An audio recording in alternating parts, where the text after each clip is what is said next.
3-2, 1-0. Nottingham Forest last season versus Manchester United. Gashi yanzu an bude sabon season. Ta ina za ku fara Manchester? First of all, Manchester United, kamar yadda na faɗa maka last season, abin da ya faru ya riga ya faru, ya zama to previous. Yanzu ana maganan present season. Kowa ya ga aikin da Manchester United ta ɗora sakamakon tsaiko da zazzabi wanda ya sami Manchester United. Domin mun je zazzabi. Tsaiko da zazzabi wanda ya sami Manchester United as a result of an samu default. Amma a yanzu nan abin da nake faɗa maka a yanzu a tafiyar da ake yi a yanzu nan, Manchester United suna da ataku wanda kowa ya riga ya san karfin su a Premier League. Shi yasa muna kiran su BBC, Benjamin, Brian and then Kunha. Idan ka hada zai baka BBC. An samu BBC a Manchester United this season. Oh my god. Ban taba kula da wannan ba. Wayannan zakuna guda uku last season ba su a Manchester United. Oh my god. Amma yanzu zuwan su ba magana ake ta Nottingham Forest ba. Magana ake ta nasara. So yanzu Manchester United za mu dora ne daga inda muka tsaya kawai. Idan ka yi maganar cewa ba ta Nottingham Forest ake ba, ana maganar nasara. To ta ina za a fara nasara an ba ku ci Nottingham Forest ba? A wannan wata na October abin da zan fara ce ma ya kamata ka congratulating ina ne. Tun da aka fara wannan wata na October, Manchester United ba losing ba draw, mun ci wasa uku ne a jere a wannan watan. Sannan kuma ƙwarin gwiwan da nake da shi da wani bonus da muka samu shine akwai wani injury room na defender na Manchester United a wannan wata na October ya tashi daga injury. Yanzu haka idan ka duba press conference da ainihin coach na Manchester United da wannan yamma, Ruben Amorim, yes, ya ce Lisandro Martinez mai zuciyan karfe zaki ya ce yana so a sashi a wasa. Coach namu ya ce Luke Shaw ya riga ya occupying wajenka. So bonus da muke da shi a Manchester United a wannan wata na October da muke ciki, mun ci wasa uku a jere, babu draw, babu komai. A cikin wasa uku da muka ci mun je har Anfield mun win Liverpool. To wane ne Nottingham Forest kuma? Wai dai wasan Anfield ya tsaya muku a ido ba? Ba wani babban team da ya shiga. To ya rabuwar Arsenal ko kuma Manchester City ko Chelsea ta shiga Anfield ta win Liverpool, ka faɗa min wani yayi ne? Kaga ba za ka iya faɗa ba. Wannan aikin sai Manchester United. So ban zo galawa ba shine faɗa. Ana magana ne na nasara. So a wannan tafiya muke yi a yanzu nan, kungiyar ƙwallon kafa ta Manchester United ta rige ta gano bakin zaren. Ni ba maganar Nottingham Forest a gabana. Abin da yake gabana kawai yin gama wasa in Allah ya kai mu gobe lafiya. Na san this season is a revenge season. Duk abin da ya faru da mu a baya, Liverpool ta ci mu 7-0. Liverpool ta muna gida da waje. Amma da aka zo wasan mu da Liverpool me ka gani? Mun win Liverpool. Aka Brighton ta win Manchester United home and away. Da mun zo muka hadu da Brighton ya ka gani? Aka Nottingham Forest ta ci Manchester United home and away. Good point. Abin da zai faru me za ka gani? Nasara ne kawai. Ban sani ba wannan. Nasara ne kawai a gaban mu. So da haka this season is a revenge season. Anything that has won Man United in the past, Man United will continue dominating them and do revenge what has happened in the past. Okay. Man United will continue dominate from where they stop. Yes. So a tafiyar da ake yanzu gwanda ka mun tafiyar ka tambaye ni Manchester United ma wannan tafiya da take yin nan yaya ne za ta tsaya? Saboda ina da Premier League guda 20 ne a ƙasa, wanda babu team a Premier League wanda ta ci Premier League guda 20 sai Liverpool da ta zo ta bi na baya. Arsenal kwata-kwata ta ci Premier League so nawa ne? In ka duba daga kafan Arsenal zuwa yau ta ci Premier League guda 6 ne. Manchester City gaba ɗayanta ta ci Premier League bai wuce guda 6 ba. Chelsea bai wuce guda 6 ba. Ba wanda ta ci Premier League guda 10 apart from Manchester United and Liverpool. To wane ne Nottingham Forest? To amma wane ne Nottingham Forest? Amma yanzu ana maganar shekara kusan 10 kenan ko sama da haka. Ba wani labari a game da gasan Premier League a tare da ku. Haka ne. Saboda in an zo kashi kuke sha daga na 11, 12, 13 har ma na 15 kuna iya tsayawa. To amma na ga kamar to abin da ya faru na faɗa maka zazzabi ne ya kama mu ai. Kuma ko tafiya ake yi ana yi hutu ai. So tafiya muke yi mun je hutu amma mun dawo za mu ɗora daga inda muka tsaya. Shi yasa a wannan watan na October tun da mun fara ci wasa ba mu ga kowa a gaban mu ba.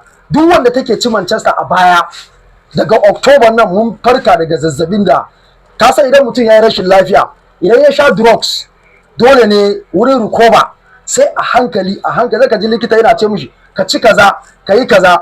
Shi yasa mun kawo abubuwa wanda zai ainihin gina jikin yan kwallon mu da sauransu. Carrington training center na Manchester United in ka lura an reshaping nashi, an renovating nashi, so everything na Manchester United ya zamanto newly. So a ta management na Manchester United wanda suke rike da Manchester yanzu an kawo sababbi ne, kocawa mai horo yan wasa an kawo sabo ne. Shi yasa kaga last season ya zama mishi is a learning season, amma this season ya learning abinda ke tafiya na wahalan da ake sha Manchester. Amma yanzu nan wini ne kawai a gaban mu, ba wani abin da zai zamanto kawai tafiya ne kawai. Shi yasa na gaya muka nasara ne kawai. Why Nottingham Forest? Ni yanzu man na so a ƙara ma bayan Nottingham Forest a haɗa team guda biyu a haɗa su a wasan gobe. Manchester za ta ci wasan. Ni na gama wasan gobe ba abin da nake jira. Inda gobe a ce misali wasan ku za ku buga da Arsenal ne, ya za ka ji? Wane ne Arsenal kuma? Duk team na tana Ingila ina faɗa muka. Manchester United ita take bi Manchester United bashi. Mu Manchester United idan mun cika sai mu huta, sai mu baka taka. Mu ce ka zo ka ci. Bari in dawo kan point din. Muna magana akan Nottingham Forest versus Manchester United.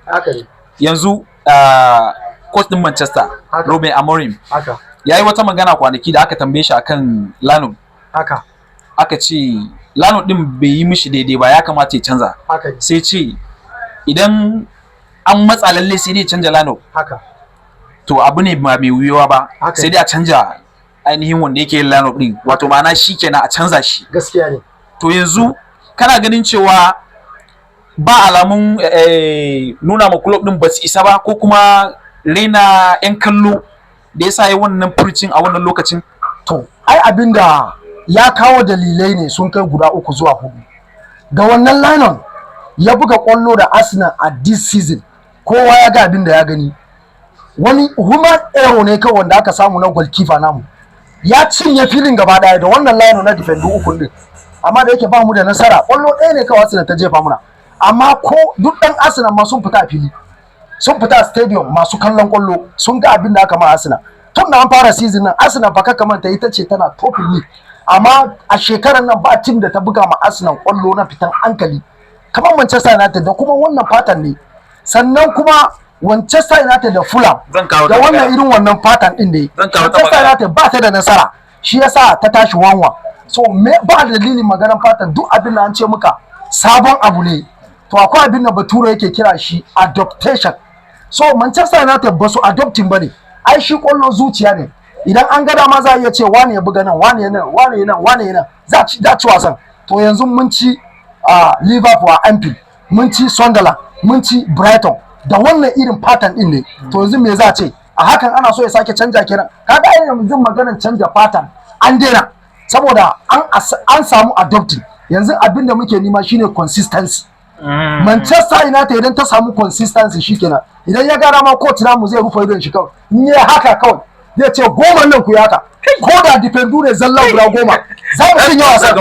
Ko da midfield ne guda 10 za mu cinye wasan. So ka yarda da kanka kwallon kafa shine ba wai maganan pattern. Idan mun gara ma sai mu ce goalkeeper guda 5 su shiga, za mu ci wasan. Guda 5. Yes. So haka Manchester United kungiyar kwallon kafa ne wannan ta saba yin nasara. Shi yasa duk team nan tana gaban Manchester United, idan an ce akwai Manchester bayan ta, to wallahi ta san cewa nata ya kare. Wannan tafiyar da kaga muke yi nan, it is not over until it's over, because football is all about winning. But Manchester United, they have started winning the game. What is all about winning? Can you hear me? That is the reason why kaga mu muna mocking Arsenal. Saboda su Arsenal record nasu ba trophy. Any top football is all about trophy. Winning record without trophy is useless, inji Bature. Arteta shekaran shi 5 kenan Arsenal, ba shi da kofin da ya wuce kofin kalubale sai faranti, kamar Madrid, kamar Barcelona, kamar Bayamani da sauransu. Kamar ya za a aje coach ya kai shekara 1-5 ba Champions League ba Premier League kuma an aje shi, idan ba irin Arsenal ba. Okay now. Ba team da ta aje Arteta, ba team da ta aje coach shekara 5 bai ci mutane na kasa ko kuma bai ci Champions League mata bashi, kuma babban club. Shi yasa muna kira Arsenal is a baby team. Shi yasa tana hakuri da Arteta, matsayin shi kenan, ya zo na 2, ya zo na 3, ya zo Champions League, akan matsayin shi kenan. Ebra yayi wata magana akan Arsenal, sai ka tuna mu yake ce musu Netflix. Haka ne. Always next season. Yes. ai episode 9 an yi episode 1 an yi episode 2 an yi episode 3 yanzu wannan season gashi wasa guda 8 kawai zuwa 9 dan Arsenal yana cewa wai shi zai ci adda champion. Baka ganin abinda Ibra ya faɗa a wannan lokacin kamar tsokalan faɗa ne. To ai ya ina zuwa ya sha yin magana a duk lokacin da za mu buga wasa tun lokacin da yake taka leda yake cewa duk lokacin da za mu buga wasa da Arsenal gani nake kamar za mu buga da wani babies abin nan team. So irin Arsenal, he's looking down on Arsenal. Ka gane to kuma bayan ya sauka ya gama wasan shi sai zuwa na hira da shi yake ce musu always, I mean Netflix always next season. Do you think this is right? Abin da ya faru haka shine ya riga ya san Arsenal ciki da waje. Ba abin da za ta yi wanda za ta birkita Manchester United.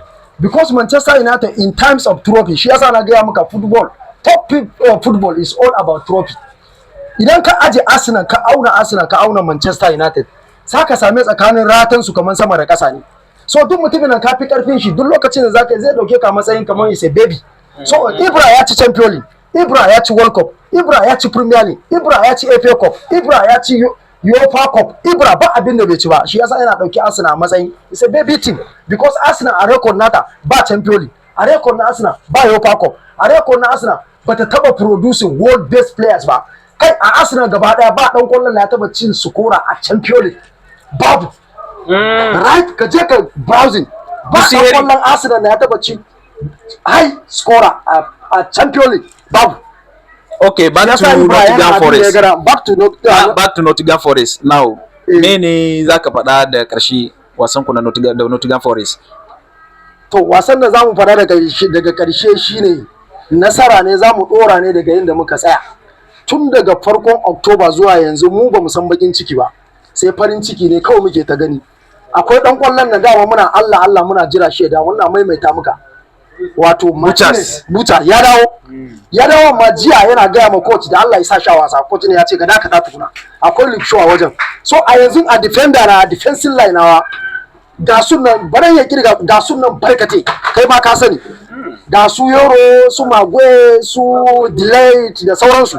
Ka gane ko su Durgu, su Ibn Mazarawu yanzu yana benci na Manchester. Ba shi da wuri. So Dalot ya riga ya koba da wurin shi. So da haka Manchester United abin da zamu gani kawai shine nasara da yardan Allah kuma Allah ya da wasan in Allah ya kai mu gobe fesa zan gama wasan. Asashen ka nawa za ta tashi. To asashe wancan previous asashen da nayi dama na ce za ta tashi wasa 2-0 ne. To amma sakamakon rashin kunyan da Brighton tayi mun muta 2-0 da mun ga alamun cewa idan ba mun kara ba za ta zo ta equalizing shi yasa muka sa kwallo biyu ya tashi 4-2 amma haka na faɗa cewa kuna zai ci su kuma kaga ya ci su to zan ƙara maimaita muka albishiri na gaba shi Sesko bai ci kwallo ba wasan mu na gobe Sesko zai ci kwallo shi kanshi kuna din kuma ya riga ya bude raka kenan zai ci kwallo nawa za ta tashi za ta tashi wasa 3-1 ne Manchester United insha Allah Manchester United za ta winning wasa 3-1 da mu da Nottingham Forest in Allah ya yarda Manchester United za su winning Nottingham Forest 3-1 ku ga mana rayin ku a comment section thank you